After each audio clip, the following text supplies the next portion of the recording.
కోడవల్లి ఊళ్ళో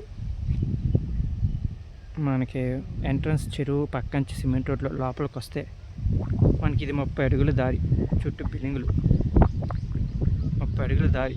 ఈ 30 అడుగుల దారికి మీకు దగ్గర అక్కడ కనపడుతుందా, అది హిందూ శ్మశాన వాటిక ఉన్నది కూడా చెప్పేస్తున్నాను. ఇది 30 అడుగుల దారి. 30 అడుగుల దారిలో మనకు ఒక 5 సెంట్లు సైట్ వచ్చింది. 5 సెంట్ల సైట్ ఇదిగో మీకు ఈ ముళ్ళ కంచెలో మీకు చూపిస్తాను చూడండి. స్తంభం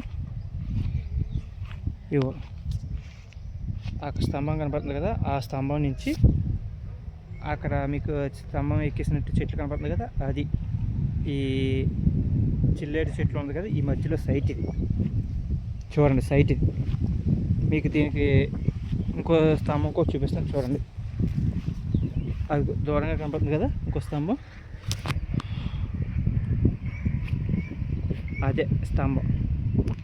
ఇది 5 సెంట్లు రోడ్డుతో 5 సెంట్లు అంటే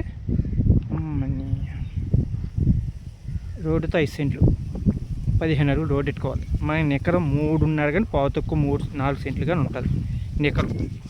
రేట్ అయితే వీళ్ళు చెప్పడం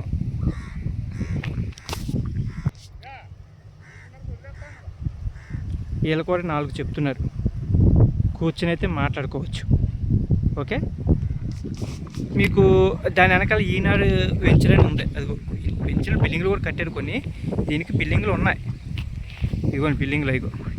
అయితే దీనికి ఉన్న మైనస్ కూడా నేను చెప్పాలి కాబట్టి మీకు అందరికీ చెప్తున్నాను. మీకు గోపురం కింద కనపడుతుంది కదా, అది హిందూ శ్మశాన వాటిక. ఆ శ్మశాన వాటిక పక్క నుంచి దీనికి దారి 30 అడుగుల దారి. ఈ 30 అడుగుల దారిలో ఈ సైటే మనకి మీకు మొలకంచు కనపడుతుంది చూసా, మధ్యలో స్తంభం ఉంది. ఇక అక్కడ దూరంగా ఒక స్తంభం కనపడుతుంది కదా, అది దీనికి అనుకుని ఇక్కడ స్తంభం ఉండాలి. స్తంభాలను పడగొట్టేశారు. అనుకు మనకి ఇదే సైటు. అయితే వీళ్ళు చెప్పడం 4 చెప్తున్నారు, మాట్లాడుకోండి. ఓకేనా, మంచి సైటు మీకు తీసుకోవచ్చు. తక్కువలో కావాలనుకుంటే తీసుకోవచ్చు. అందరికీ తక్కువ సైట్లు నేను పెడతలేదు కాబట్టి కొంచెం తక్కువ సైట్లు కూడా పెడతాను. అది ఎక్కడ సైట్ అని మీకు తీసుకొచ్చి పెడతా. మీకు నచ్చితే కొనుక్కోండి. ఓకేనా, మీరు కొనుక్కుంటే మీ నుంచి నేను 2% కమిషన్ తీసుకుంటా. దాంట్లో ఎటువంటి రాజీ అయితే లేదు. ఒకవేళ నా వీడియో నచ్చితే లైక్ చేయండి, షేర్ చేయండి, సబ్స్క్రైబ్ చేసుకోండి. ఓకేనా, మీకు కావాలనుకుంటే టైటిల్లో నా నెంబర్ ఇస్తాను, నన్ను కాంటాక్ట్ చేయండి. ఓకేనా ఫ్రెండ్స్, ఉంటాను, బాయ్.